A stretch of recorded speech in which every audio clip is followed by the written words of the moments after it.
The following video is rated PG for puzzling gameplay. Viewer discretion is advised.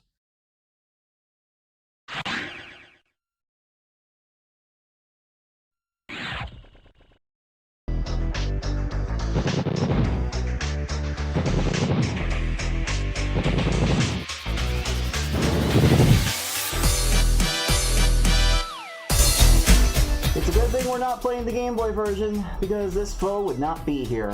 Who is here, however, are 8 players looking for bragging rights as your second ever champion of the Bumpty Open.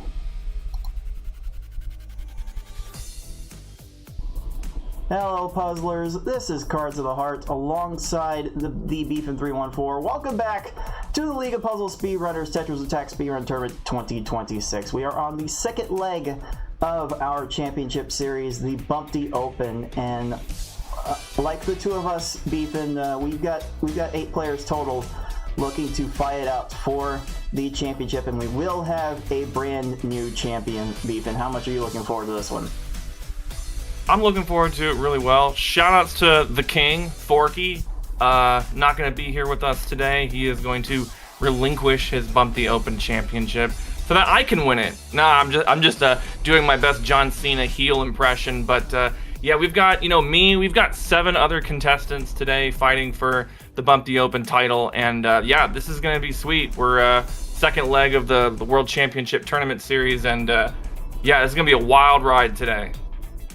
And we've got some returning players coming back for their first monthly tournament of the Open Series, and one brand new face that we might need a little introduction for. We'll get into that as we get closer to the start of the matches. But first, if you're tuning into this game for the first time, you're not exactly sure how everything works, allow me to take a couple minutes of your time to explain how this game works and how we are playing it in this tournament. Tetris Attack is a match 3 puzzle game released for the Super Nintendo in North America and Europe based on the Super Famicom game Paled Upon. It was also localized and broadcast through the Super Famicom's Satellaview add-on multiple times throughout its service. Both versions are playable in this tournament.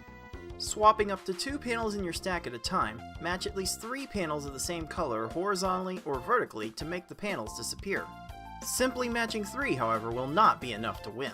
You need to make combos and chains to not only stop your stack's gradual rising for a short time and prevent your stack from breaking through the top of your field, but also send garbage to your opponent to force their stack to the top of their field. Make combos by matching more than 3 panels at once. The amount of time they stop rising the stack is minimal, but so is the amount of time their garbage makes the opponent's field shake. Quick wins can be achieved if you stack combo garbage correctly. Make chains by linking sets of matches together. Make one set of panels disappear and then let the panels directly above them fall into another match.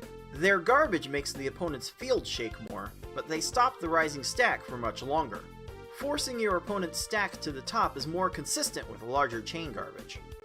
To beat the CPU opponents, you must either make sure that they run out of time while their stack is topped out, send so much garbage that they can no longer make a move, or send garbage in a way to make them think they can no longer make a move.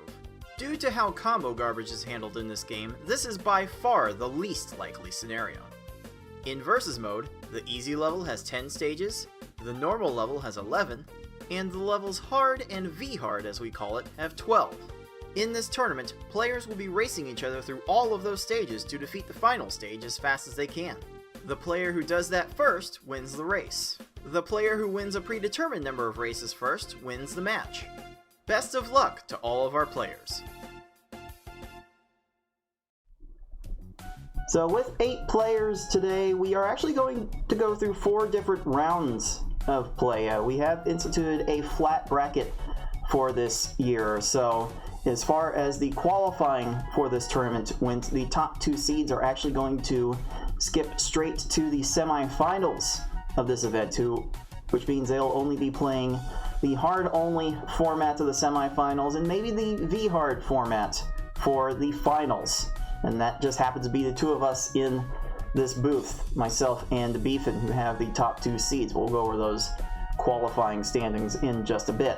The rest of our players will have to go through the first 2 rounds, which are of our popcorn level pick format. The first round will have easy, normal, and hard, as available choices, and the quarterfinals will have V-Hard added to those options, but those are all best of 3. Every match today is going to be best of 3, so the first to win 2 races will win the match and earn their fair share of the points that are available for each match. Each match is worth 3 points. Each win is worth 1 point. The winner of the match gets the rest of the points. So a 2-0 sweep means 3 points go to the winner.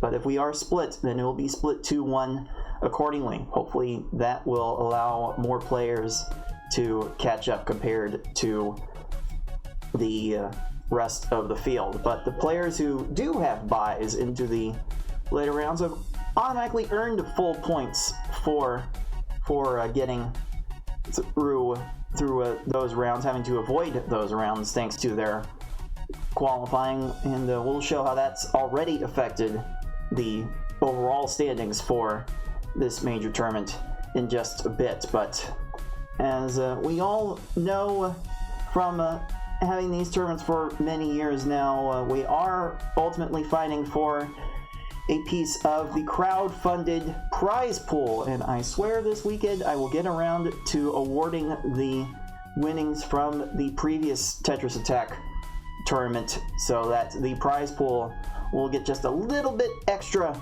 of a boost. It's currently sitting at $26 out of our goal of $500, and Beefin, I'm sure you are ready to delve out a lot more of those beef bucks as we go on through, aren't you? You got that right. I've said that I'm going to be donating $5 for every was it $10? I don't remember. I think it was $10. $10 for every sub 30 that happens in qualifying, which we will get to in just a second. I will also be donating $5 for every 10-second stage and under. I'm also going to keep track of that, and yeah. Also, you know, I forwent. I don't know what the verb is. Whatever. It's English. I passed on my winnings, so expect this prize pool to balloon a little bit with my my 5th place finish in last year's World Championship. So yeah, a lot to look forward to, lots to play for, and yeah, please keep doing well so you can make me broke. I think that's the goal of this year's tournament series. Make beef broke.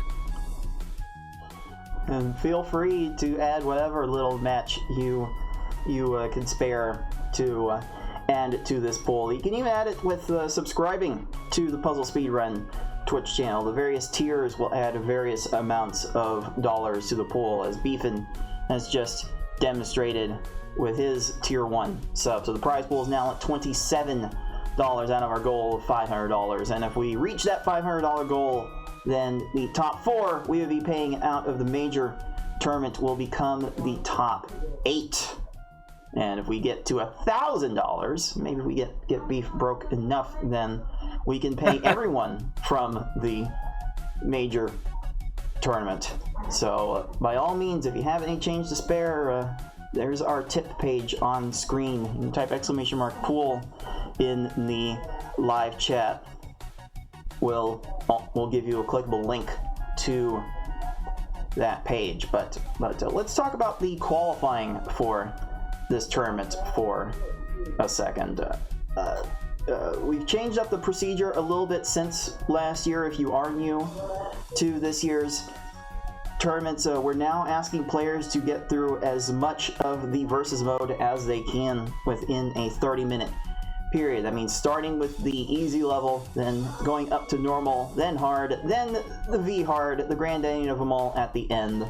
And we are measuring forward progress throughout those modes as much as we can. And that has led to this as a result for this month. As I said before, myself and Beefin managed to nab the top 2 seeds and get buys from the opening rounds. We both made it through Kamek in the 30 minutes on V hard. We almost got there, at the very end, but there will be We're more. close. There'll be more chances for that. We'll have Yeah. plenty more chances for that. Yeah. Then in 3 and 4, we've got some familiar faces like FFR Pro 21, the defending Lakitu Open champion, alongside Wizard Person, who finished 3rd in the last major championship. Ty is here for his first monthly of the season, with getting through V-Hard Hookbill in the 30 minutes, alongside our 6th seed Kynayo, again also here for the first run of the season. Yukisaka made a big splash last year, finished 7th, and a new player has joined the fray. Beefin, I'm not as familiar with the PvP scene as you are. Please tell us a little bit about Blame Je. Yeah, so here comes a new challenger. So we've got Blame Je, also goes by Bowser. Bowser with a trouser, call them whatever. They broke into the PvP scene. They've been, tearing it up. I think they've been playing in the advanced tournaments, so, doing really well there, learning speed 10. And, they've been coming over with PDR Lava.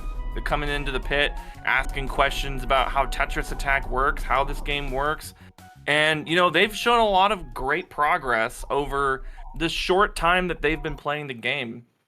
I mean, if you look at this qualifying, it's like, I think they've only been playing this game, seriously, and focused for about 2-3 months now. They made it to V-Hard 5. That's no small feat for someone who just kind of picked this up. And they've been picking up, PvP for about 6-7 months. I'm not sure. Please correct me if I'm wrong.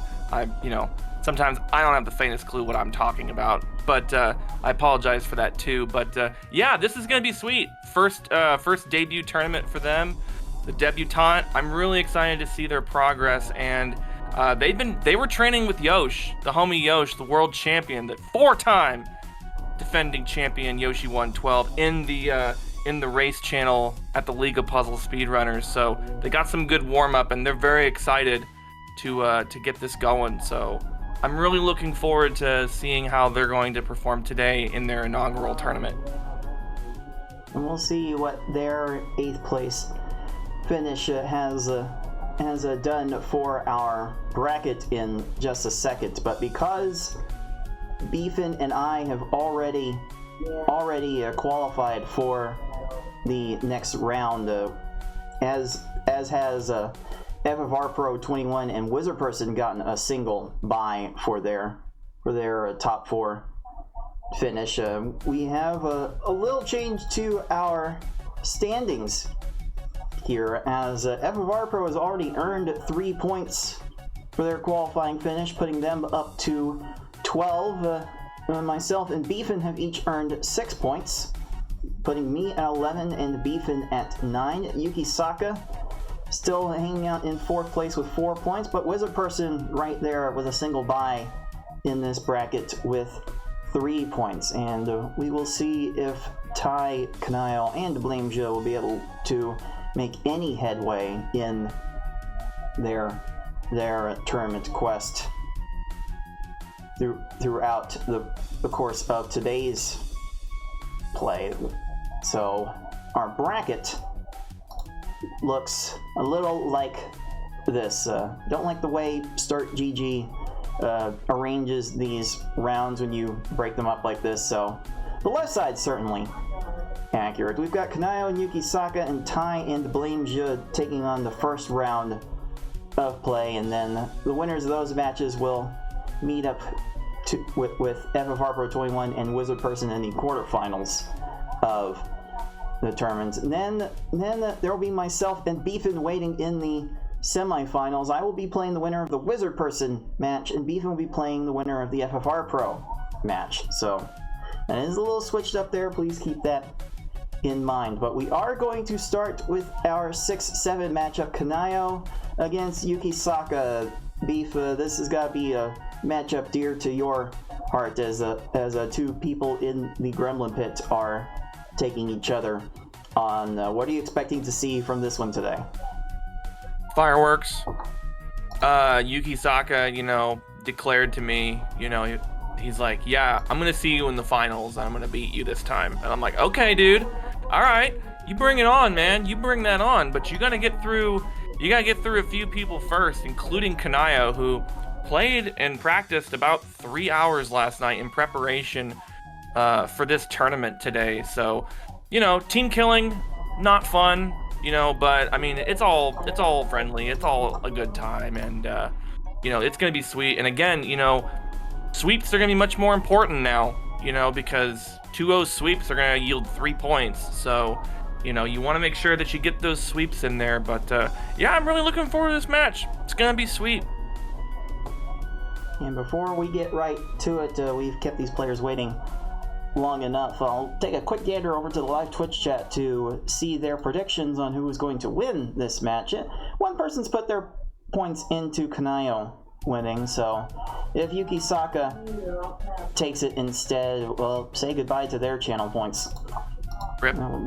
We'll find a way to make other uses of those channel points some other time, but we've been keeping these players waiting long enough. Let's get right to this 6-7 matchup in round 1. It is the 6th seed Kynayo, the 7th seed Yukisaka, and this tournament is about to get underway, starting right now. And we are playing on the easy level to start off the match, as the players have had the choice of level between easy, normal, and hard. The players are about ready to get things going. I believe Beef and the honors are yours for setting our players off on the right track. Yep, I'm gonna go ahead and get out of this race room. Timers are gonna start counting down now, and yeah, this was actually Kynayo's choice, and not surprising considering that I feel that this is Kynayo's best category. So, you know, wants to take advantage of the higher seed, wants to try to get that sweep today, earn the full 3 points for this round, but gonna have a real tough customer in Yukisaka, who's been practicing as well. And we are about offset on stream by about 6 seconds, so we'll keep that delay in mind as we see these two players off onto the first of 10 stages for easy mode. Yuki basically dodging a garbage clear at the very beginning. Kynayo not dodging garbage clear, not dodging chains off the transformed garbage. There's not a single opponent in this game that learns how to actually do that. So you could see it. You could see it on Kynayo's face, incredulous to how the game is treating them so far. This is basically a race to 7 lines on each stage. Yuki showing what happens when you get those 7 lines down quickly enough. Almost didn't get it quickly enough onto Bumpty, and once again Kynayo dealing with a garbage clear. It's really hard to deal to avoid these garbage clears. What the hell was that? 3 chain in second tier for Kynayo? That's just ridiculous, especially because Kynayo sent a really beautiful lag chain and topped off Bumpty really quickly with those 7 lines that you were talking about. But not going to do much when, you know, Bumpty gets the clear and a 3 chain on second tier. You hate to see that. Just like that, Yukisaka's off to about a 20-second lead in this 10-stage sprint, which is definitely not an easy margin to try and beat. And just as Kynayo sent that attack down, Poochie had a match at the top of the stack and got another garbage clear.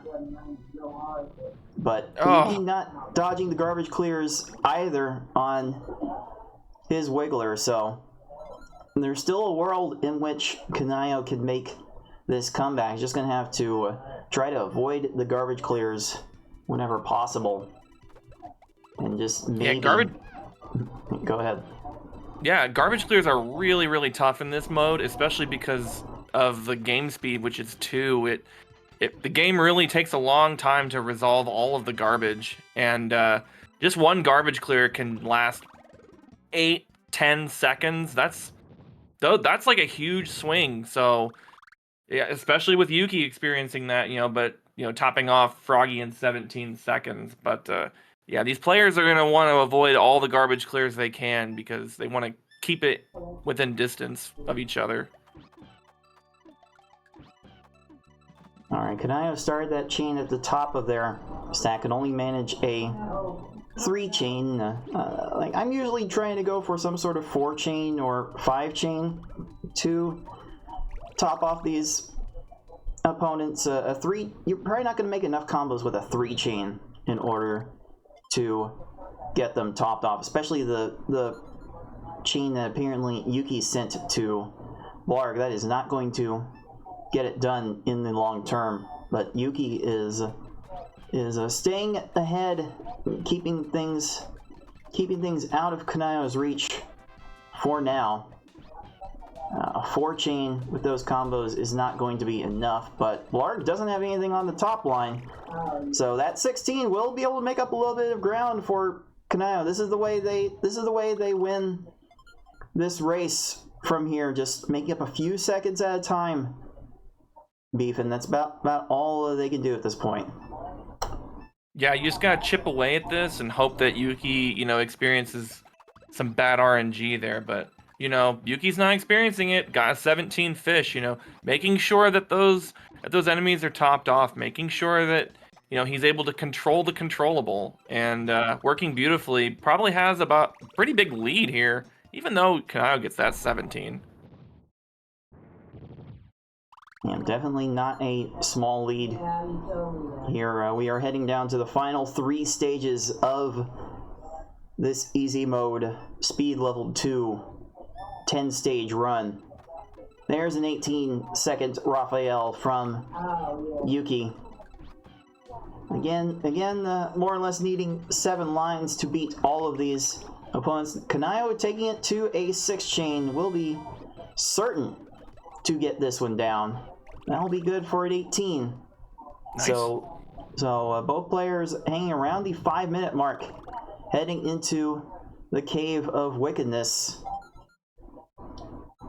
And I'm not sure what plan Yuki had there for expanding that chain, but a couple of 8 combos will help keep Hookbill busy as soon as he stops getting chains off of the transformed garbage. Yeah, these opponents never learn how to deal with all that, but Yuki still is not sent enough to Hookbill. Oh, that is a blunder right there. This is going to lead to a major problem with all these extra batches, but Kynayo gets his garbage cleared. And the opening that Kynayo had may have just been shut in their face. As Yuki gets out with a 40, Kynayo with a 32. Oh, Kynayo maybe realizing that might have been the one. Oh no. Oh, that might have been Kynayo's last chance to get back in this race. But we'll see what Yuki will be able to do to close this out.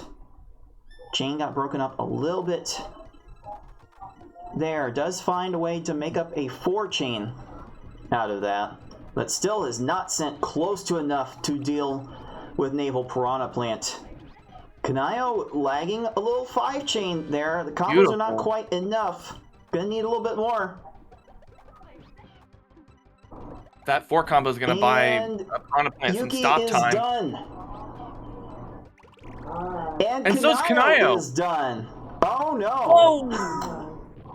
We are gonna have to go to the tape.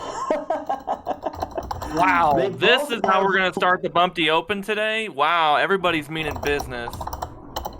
Oh man, they have both finished their first race, clocking in an official time of 6 minutes 47 seconds. So we are going to have to go back through the footage to see who exactly finished first. I have an idea who actually finished their run first, but I will have to manually check the tape in order to figure that out. And if you are watching on YouTube, We will be right back with the result. All right, the results are in. Yuki finished with a time of 6 minutes, 46 seconds. Okay. Kynayo finished with 6 minutes, 45 seconds. So, Kynayo, by 1 second, will take game 1. Wow. What a way to start the tournament. That is how close it gets around here. It was about a full 1 second separation between the two. We do ask our players to manually operate their timers, both on screen and on race time. So whenever there's a little bit of discrepancy like this, we have to clear it up a bit. So great effort by both of them, but we are going to either normal or hard for game 2, and the choice is Yuki's. Yeah, and as Deagle's pointing out in the live Twitch chat, yeah, that's the seating advantage. You know, Kynayo was able to pick his their best category, and it paid off. You know, they currently have a 1-0 lead and get a tournament point for that, and closing in on potentially a sweep. And yeah, very well done. And we're gonna go now to the normal difficulty. Yes, maybe from Kynayo's best level to arguably their worst. If Kynayo's comment of "my bane" lol in the race chat is any indication.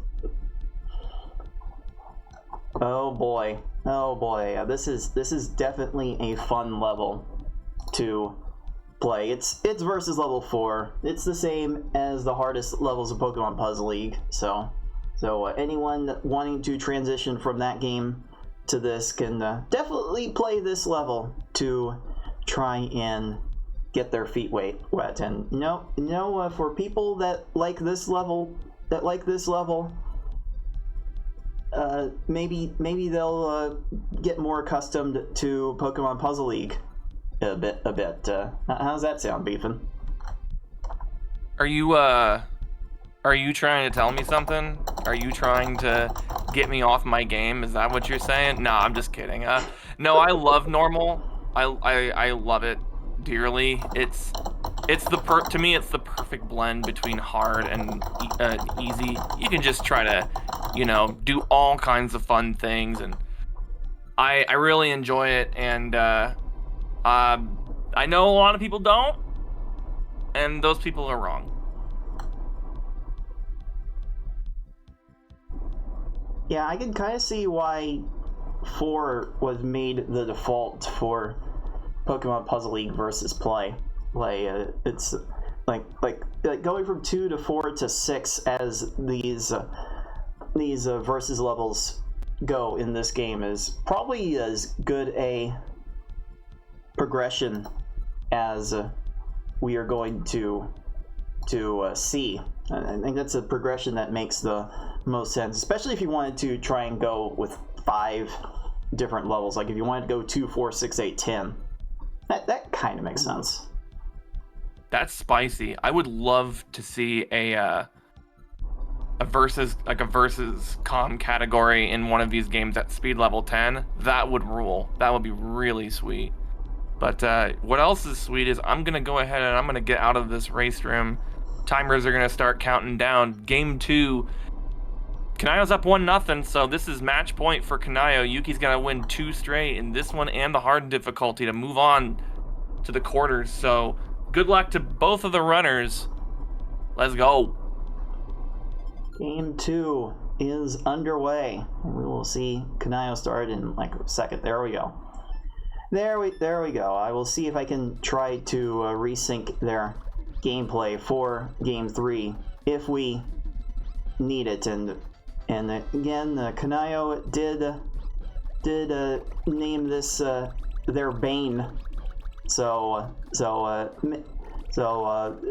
paper, it seems like Yuki will have the advantage, especially as Kynayo is getting a garbage clear to start things off. And this one's a little bit of a different beast than easy mode as it comes to the requirements to win each stage. I like to think that 6 lines will be good enough to win every single time, and the stack that Yuki is dealing with there seems to bear that out, and maybe Beautiful. Kynayo's will show that as well. That one took 7 lines, which is a little unfortunate, but 13 seconds is a killer time to get on a normal stage, Beef. Yeah, I mean, like, it is very, like, even though sometimes it looks easy to get really quick stages, it's actually very difficult in both easy and normal to get even a 13-second stage. So being able to get times like that, very, very strong. Ooh, very nice slide, like a from downtown maneuver from Kynayo to make that 2-6 completion. But, oh, man, there's D-Pillar 1. Okay. Very close on that one.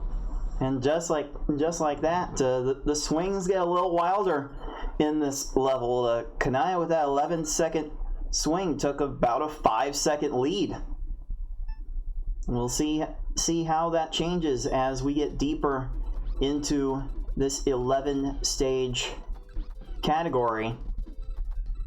As we'll see by the end, Kamek will not mess around and actually learn to make some rudimentary chains, but so far both players are looking like they will be doing just fine with sending 6 or 7 lines of garbage. So that's usually going to be a 4 chain. That's usually going to be I think add a 4 combo, 5 combo, 6 combo, somewhere in the middle of the chain.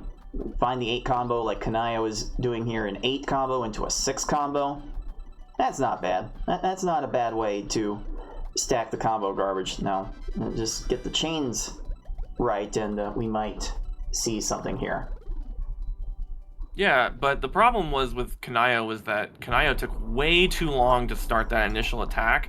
And by the time that they started, their first attack, Froggy had so much time to start clearing panels and start sending their own garbage that, yeah, they've lost the lead there. Yuki starting with the Yuki special, the 7 combo. Love it. You'll love to see it.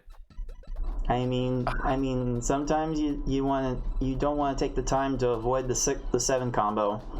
Sometimes you want to get the fastest combos that you can, or just do what Kynayo is doing and just make the big chains to make sure that you have the garbage either way.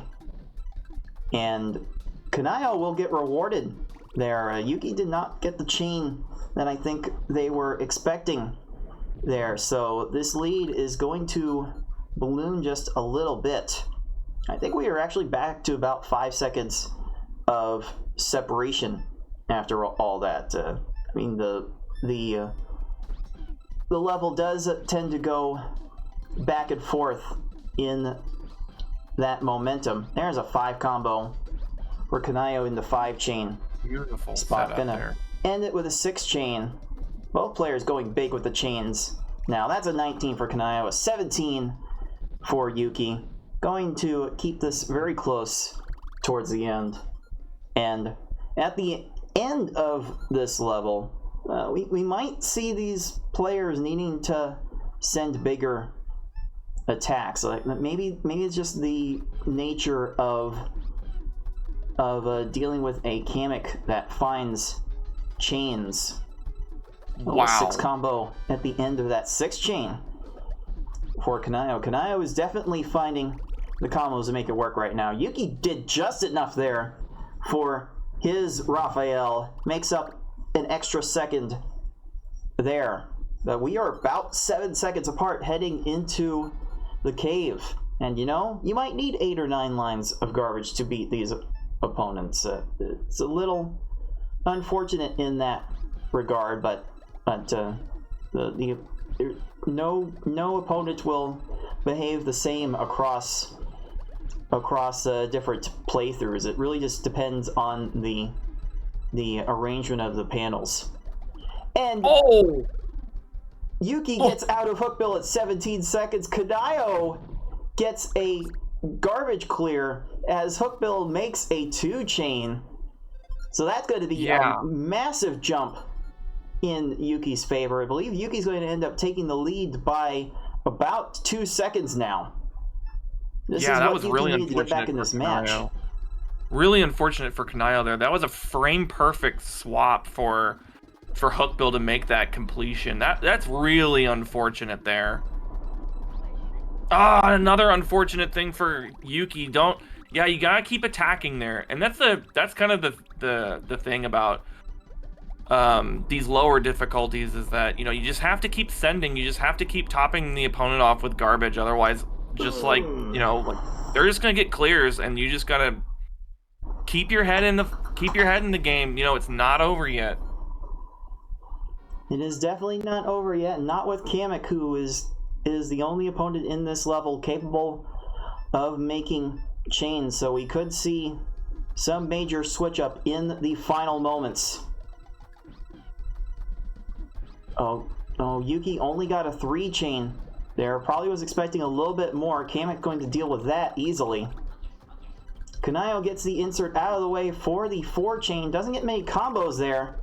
Yuki is done with Kamek at 7 minutes 3 seconds officially. Kynayo has passed that time. So, looks like Kynayo might have a crushed magician. There we go. So Kynayo is done at 7:13 to Yukisaka's 7:03, and Yuki has evened the match up at 1 game apiece.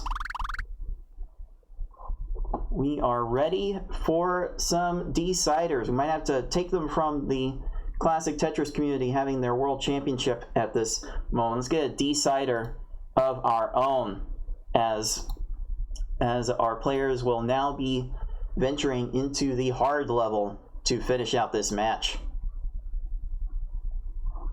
I feel the key to the match there was I think that Kynayo made sure that that each opponent was topped off. I don't know if they're screen watching, but to me, I think that Yuki was trying to go for what I call exactsies, which is like, I'm going to try to send exactly what I need.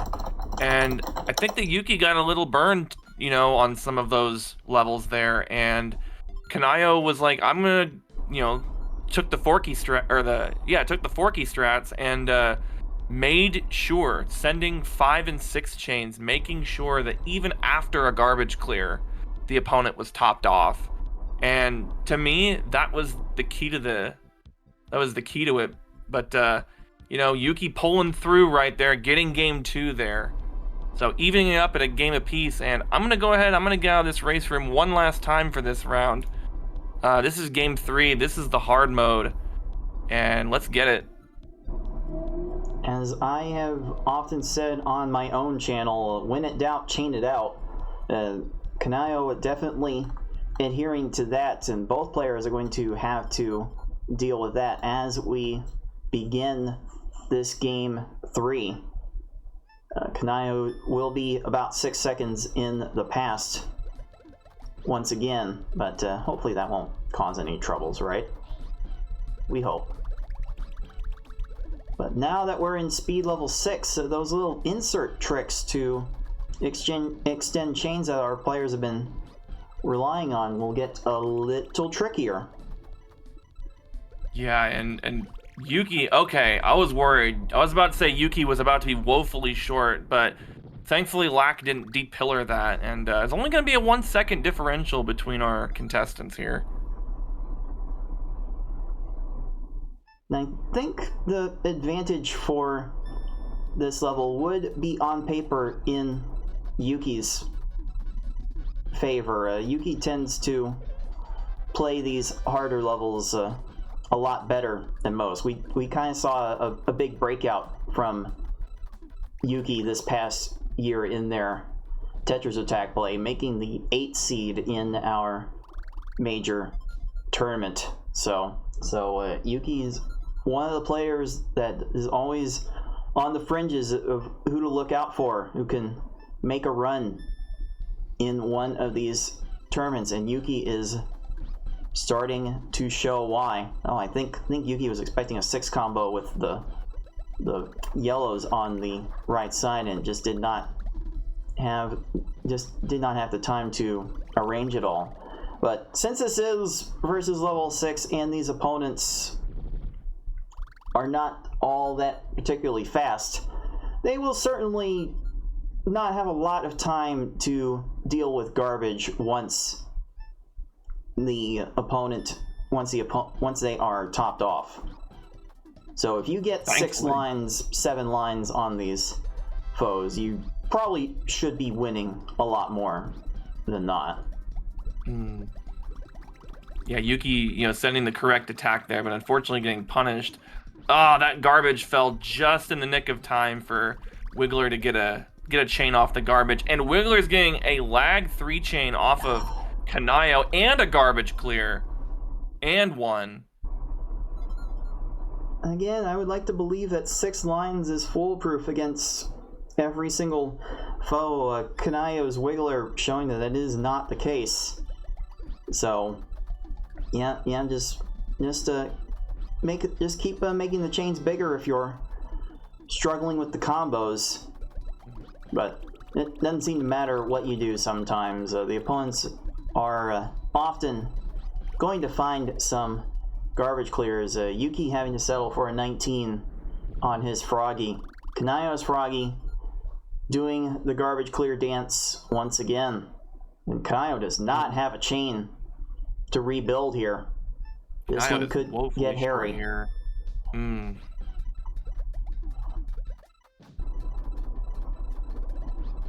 Yeah, builds back up there, but yeah, 31-second frog, that's, yikes. He's gonna want that one back. Oh, this Blarg is down to row 4. Gonna get down to row 3 before Yuki can retaliate. Gonna get down to row 2. And that's virtually crushed. Wow. That is not a thing that these opponents do often. Very unfortunate there. And shout out to Kynayo for getting a single color 7 combo in the middle of all that nonsense. There's definitely an art to playing this game, and some people just have a way of making the most interesting combos within these chains. Those that do tend to do better in these runs. It's always really pretty to see people's styles and the way that people interpret the boards, and everybody sees different things. Everybody sees how they think the best way to solve a situation is, and I love seeing innovative stuff like that, like all 1 color 7 combos. Those are always really sweet. Alright, Yuki is starting off with Raphael. Nice recovery for the insert 4 chain there. Gonna get a 5 chain out of that. Needed a couple more lines to ensure this, but has the 8 combo, and we'll see how long these garbage blocks will transform. And Yuki is right out of Raphael, going to enter the Cave of Wickedness at 5:16. We will call that, and we'll see how close to that Kynayo will be. As soon as Raphael stops chaining off of the garbage. What is going on here? Not again! Gets to that too. And that little 2 chain will save Raphael a little bit of time. 39. Man, you could not afford to have that. Yuki very fortunate to get out of the hook bill when he did at a 17. So Yuki is maintaining about a 1-stage lead here. It's close to 20 seconds at this point, which Which this is definitely not the easy level. This is a much more vulnerable lead here. You know, we kind of saw the lead be vulnerable in easy mode, so oh, there we go. There's a really good stage. An 11-second piranha plant from Yuki. Kynayo selling for a 20 hook bill, but Yukisaka starting to run away with this in the cave. The cave is where the good runs come to either live or die, and Yuki right now is thriving. Yeah, absolutely. But they're doing a really good job of, you know, not letting the situation get to them. You know, even though they're one line short here, they're sending a backup 3-chain with a 5 combo. That's 3 lines right there. Let's hope there's not too much jiggle. All right, 18, but Kynayo, 13.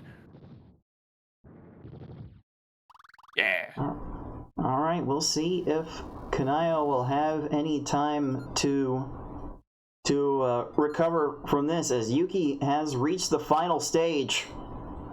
Yukisaka 1 stage away from moving on to play FFR Pro 21 in the next round.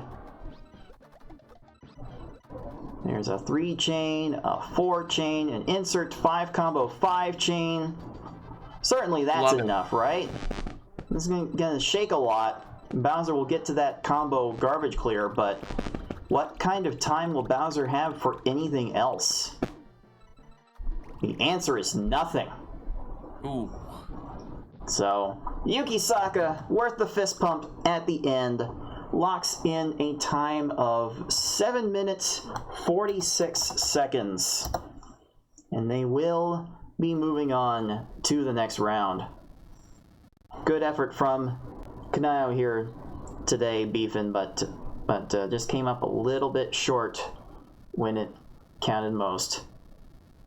Yeah, I think there were just way too many situations in which Kynayo just didn't send enough and then just could not find the next step, just couldn't find where the continuation needed to be. And you know, that's what separates a lot of the players, you know, is the ability to mitigate, you know, like mess ups, or, you know, if there's a garbage clear, just keeping your head in and, you know, like concentrating on the next steps. But I think Bowser is concentrating on a lot of next steps there. What is that burger? What is that? A 7-chain? Dude, that is like the Bowser? rudest thing in the history of rude. Bowser! Game, stop giving Bowser more chains! I want to be very clear that, honestly, I don't think Kynayo did anything wrong. Like, yeah, Bowser sent that gigantic chain, and, yeah, couldn't help that. Kynayo's gonna settle for a 9-12 officially to finish that off. Ugh, yeah, really hate to see that. And such a good effort to start things off. The first 2 races were kept really, really close, and thought we would potentially see something similar for Game 3, but the end of that hard race just got away from Kynayo just a little bit. And so it is said that the player who wins 2 races will move on, and so Yukisaka, with that Game 3 win, claims star number 2 and the win. Yeah, very well done from Yuki today. You know, battling back from adversity, you know, battling back from a Game 1 loss. Very well done, you know, kept their composure. Kynayo, congratulations, you know, getting the tournament point there. And, yeah, that Bowser could not be helped. I think that, you know, even... I don't want to be, you know, Dougie Downer, but yeah, I think that Bowser was going to cause a lot of problems, even if Kynayo had the lead there. And sometimes the game do be like that. That it does. Let's make this result official. 2 games to 1. It is Yukisaka moving on to the next round. And Yuki will be taking on the 3-seed FFR Pro 21 in the quarterfinals, which we will have for you in just a little bit. So let's check the bracket and see how this affects our placements. Kynayo managed to take a race there, so they won 1 point from this match, and Yuki took the other 2. So I think that's a good change that we put in this year. Kynayo would have earned 0 from this result in last year's format. So Kynayo getting one point will not be left completely empty-handed out of this one, and Yuki will certainly have their hands full with FFR Pro in the next round. But coming up next, we will be bringing out the newcomer, Blame Zhe, right into the fire against a fellow PvP player in Tai. We'll see if Tai doesn't hurt them too badly. We'll see what kind of warm welcome that Tai will give to the League of Puzzle Speedrunners for our PvPer turned speedrunner, and we will bring you that matchup right after this. Stay tuned. You are watching League of Puzzle Speedrunners Tetris Attack Speedrun Tournament 2026 Bumpty Open.